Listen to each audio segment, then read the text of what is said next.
Hello friends, मैं आपकी दोस्त सुधा सिंह विकलांग साथी ट्रस्ट के दिव्यांगम चैनल से आप सबका स्वागत करती हूं और आशा करती हूं आप लोग स्वस्थ होंगे। तो फ्रेंड्स, आज मैं आप लोगों के लिए एक नई कहानी लेकर हाजिर हूं, अनपढ़।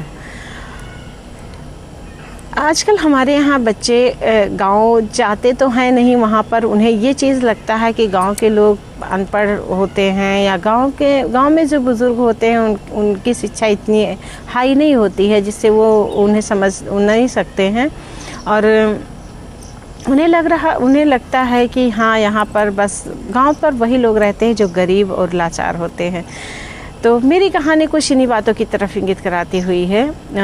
प्रिया, मेरी कहानी की कैरेक्टर प्रिया के मम्मी पापा शहर में रहते थे। वो गांव बहुत कम जाते थे। प्रिया को गांव नहीं पसंद था, जिसकी वजह से जब भी वो लोग गांव जाते थे तो वो प्रिया वहीं शहर में ही अपने घर पर रहती थी। वो गांव नहीं जाना चाहती थी क्योंकि उसे गांव पसंद नहीं था।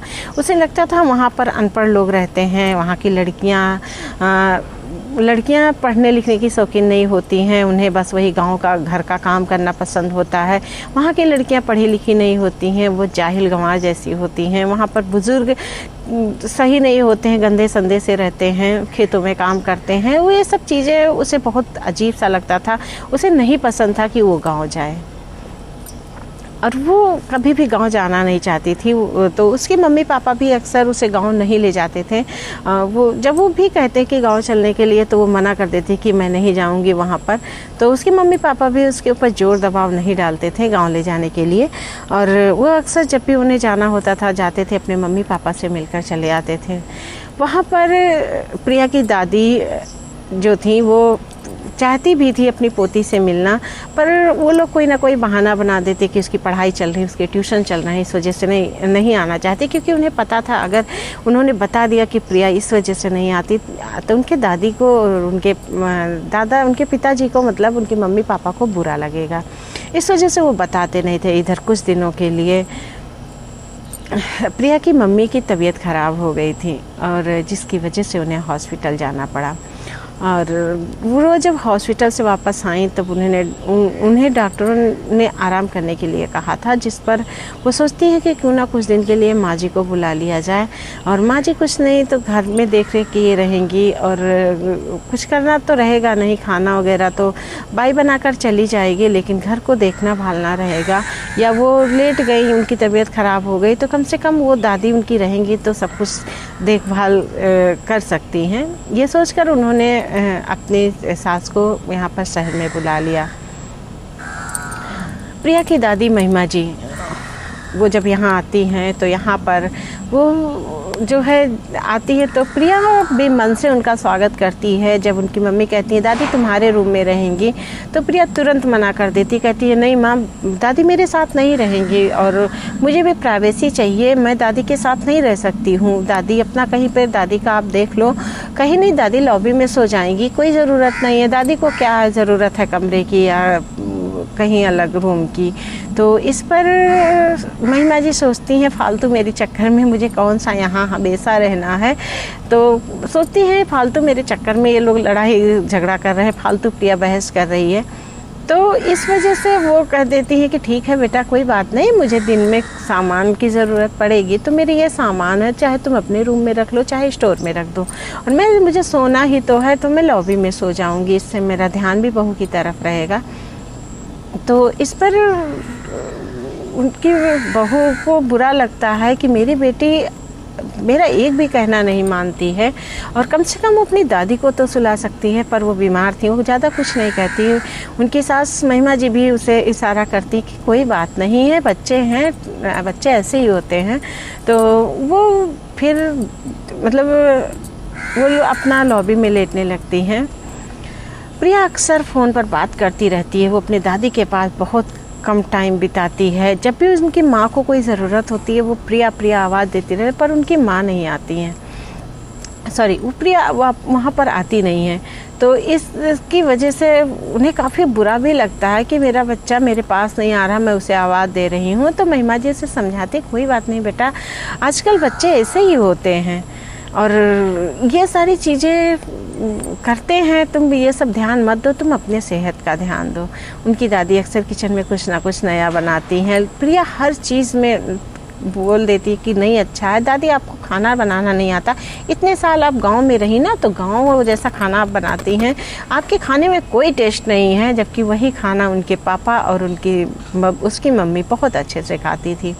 उन्हें लगता था कि हाँ, इतना टेस्टी खाना शायद उन्होंने बहुत सालों तक मिस किया। वो कहते कि कहाँ बेटा, इसमें कहाँ क्या कमी है, कितना अच्छा तो माँ ने खाना बनाया। पर प्रिया कहती नहीं पापा, बिल्कुल टेस्ट नहीं है, दादी को कुछ भी अच्छा बनाना नहीं आता, वही देहाती देसी खाना बनाती हैं, मुझे बिल्कुल पसंद नहीं है। तो इस पर दादी कहती भी ठीक है प्रिया, तुम मुझे सिखाओ, मैं सीख जाऊंगी, और बताओ तो कैसे बनाना है, मैं बना दूंगी तुम्हारे लिए। तो इस पर वो हंसती, अरे दादी आप क्या बना पाएंगी, अभी आपकी एज हो गई है, अब आप नहीं बना पाएंगी, और आपको भी अगर आपको पता होता तो आप बनाती ना इतना जैसे मम्मी बनाती हैं खाना। तो इस पर उन्होंने कहा कि अरे एक बार, तो उन्होंने अपनी बहू से कहा कि बेटा बता दो कैसे बनाना। तो उनकी बहू कहती मम्मी इसके रोज़ नाटक हैं, आप परेशान मत होइए, जो भी बनाती हैं किसका खाना होगा तो खाएगी, वरना ये रहने दीजिए, कोई दिक्कत नहीं है। तो वो भी नहीं मतलब वो करती। इस पर जब भी प्रिया कॉलेज जाती, छोटे कपड़े पहन के जाती, तो उस पर उसकी दादी कहती बेटा कपड़े ढंग से पहन के जाया करो, ये नहीं अच्छा लगता है, तुम इतने छोटे छोटे कपड़े पहन के जाती हो, स्कूल में इतने सारे लड़के होते हैं, लड़कियां होते हैं, ये पता चलता है कि हमारे संस्कार कैसे हैं। तो इस पर प्रिया कहती दादी आप अपना जो है ना अपने पास ही रखिए, हमारे कॉलेज में सारे बच्चे ऐसे ही कपड़े पहन के आ जाते हैं, कोई मैं बहन जी टाइप में तो हूँ नहीं कि पूरा सलवार सूट पहन के जाऊँ, मैं जैसे जाती हूँ मैं वैसे ही जाऊँगी, और हमारे यहाँ का ये कल्चर है, ये कोई गांव नहीं है कि जहाँ पर कोई भी लड़की बहन जी बनकर घूमे। यहाँ पर अगर मैं बहन जी बनकर घूमूंगी तो मेरे सारे फ्रेंड्स मेरी हंसी उड़ाएंगे। दादी चुप हो जाती थी कि हाँ बच्चे आज के कल्चर में इस तरह टाइप में ढल रहे हैं। उन्हें बुरा भी लगता था क्योंकि उनके टाइम पर लोग हर चीज़ कपड़ों से ही लोगों के संस्कार पता चलते थे। वक्त ऐसे ही बीत रहा था, प्रिया अक्सर देर में आती, तो इस पर उसकी दादी कहती भी कि बेटा थोड़ा जल्दी आ जाया कर, इतनी लेट आती है, लड़कियों का इतना देर तक घूमना ठीक नहीं है, समय बहुत ख़राब चल रहा है। पर वो कहती दादी आप अपना एडवाइस अपने पास रखिए, मैं जैसे आती हूँ, कभी मेरे मम्मी पापा ने नहीं टोका तो आप क्यों टोक रही हैं। तो इस पर उनकी दादी कुछ नहीं बोलती। और एक दिन क्या हुआ कि प्रिया जो है अपने किसी दोस्त के साथ आई, उसने काफ़ी ड्रिंक किया हुआ था, वो उसके कदम लड़खड़ा रहे थे, वो किसी तरह छत पर आई, दादी ने देखा तो उन्हें बहुत बुरा लगा कि उनकी पोती ड्रिंक करती है, उन्हें बहुत बुरा फील हुआ। और वो उन्होंने उससे कहा कि बेटा ये सब क्यों करती हो, ये सब गलत है। उनकी माँ से भी कहा कि बेटा प्रिया ड्रिंक करती है, तुम्हें पता था, इसके बाद भी तुमने नहीं टोका। तो उसकी माँ कहती हैं कि माँ जी मैंने बहुत बार टोका लेकिन ये मानने को तैयार ही नहीं, ये लड़की हमारे हाथ से पूरी तरह निकल गई है। उसी रात जो है प्रिया की मम्मी की तबीयत काफ़ी ख़राब हो जाती है और उनके पापा सिटी से बाहर रहते हैं। प्रिया ड्रिंक में बेहोश पड़ी रहती है, उसे और घर पर कोई ऐसा नहीं होता कि उसकी माँ को हॉस्पिटल ले जा सके। दादी ने तुरंत महिमा जी अपनी बहू को हॉस्पिटल लेकर गई। वहाँ पर उन्होंने उनका इलाज कराया, वहाँ पर भर्ती कराया। जब सुबह प्रिया की आंखें खुली तो उसने जब यहाँ घर में ढूंढना शुरू किया कि ना माँ दिख रही है ना दादी दिख रही हैं, पापा हैं नहीं तो दोनों गई कहाँ। तो वो नीचे देखती है, तभी किसी ने उसके फ्लैट में एक लोग रहते हैं, वो बताते हैं कि बेटा तुम्हारी दादी तुम्हारी माँ को लेकर हॉस्पिटल गई हैं। तो वो गुस्साती है प्रिया कि दादी को कुछ यहाँ के बारे में पता नहीं है, पता नहीं कहाँ से वो कैसे हॉस्पिटल लेकर चलेंगे, वो तो मेरी माँ को मार ही डालेंगी, वो मेरी माँ के जान के पीछे पड़ी हैं और वो उन्हें कुछ पता नहीं वो कैसे लेकर गई होंगी। बीमारी अवस्था में क्या मुझे वो नहीं जगा सकती थी? मैंने ड्रिंक किया था, मैं उठ जाती, क्या वो मुझे नहीं जगा सकती थी? वो कई बातें भनभनाती रहती है, सोचती रहती है और किसी तरह कैब करके वो हॉस्पिटल पहुँचती है। हॉस्पिटल पहुंचकर वो देखती है उसकी दादी डॉक्टर से बिल्कुल फराटेदार इंग्लिश में बातें कर रही हैं। वो उनसे पूछ रही हैं कि उनकी बहू को क्या क्या दिक्कत है, कैसे वो इस चीज़ को सही कर सकती हैं। तो वो प्रिया ये सब देखकर उसकी आंखें एकदम चकाचौंध हो जाती हैं कि मेरी दादी इतनी पढ़ी लिखी हैं और मैं उन्हें अब तक गंवार समझती थी, उन्हें अब तक देहाती समझती थी।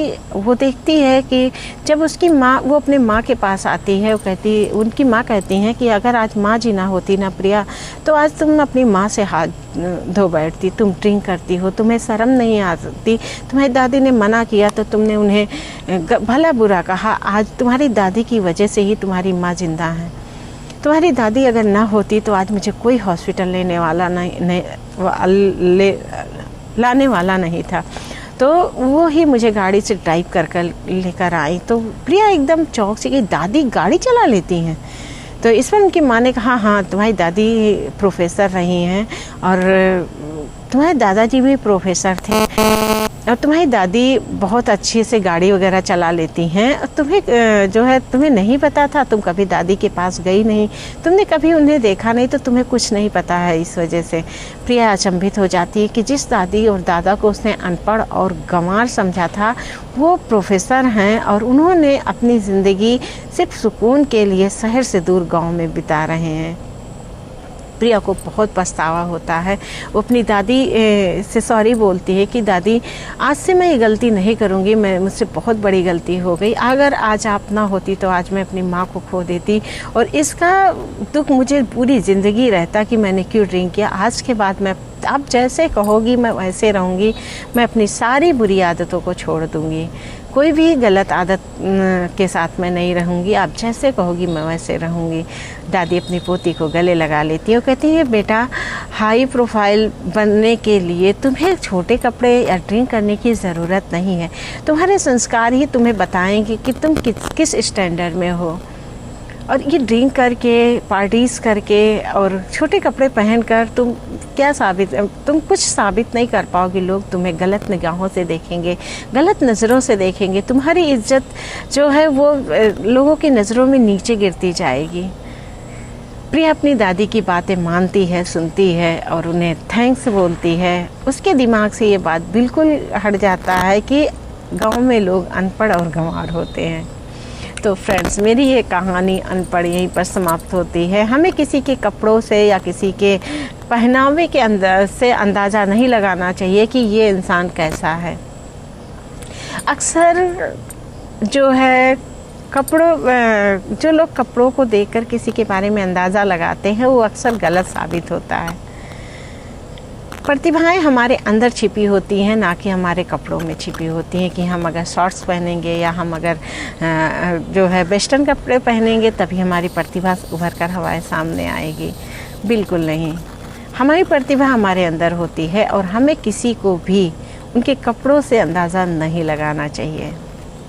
तो मेरी ये कहानी अनपढ़ यहीं पर समाप्त होती है। अगर आप लोगों को पसंद आती है तो please like, comment and share कीजिएगा और जो है मेरी कहानियों को ढेर सारा प्यार दीजिएगा। बहुत ज़रूरत है आप लोगों के व्यूज़ की, प्लीज़ शेयर भी कर दिया करिए।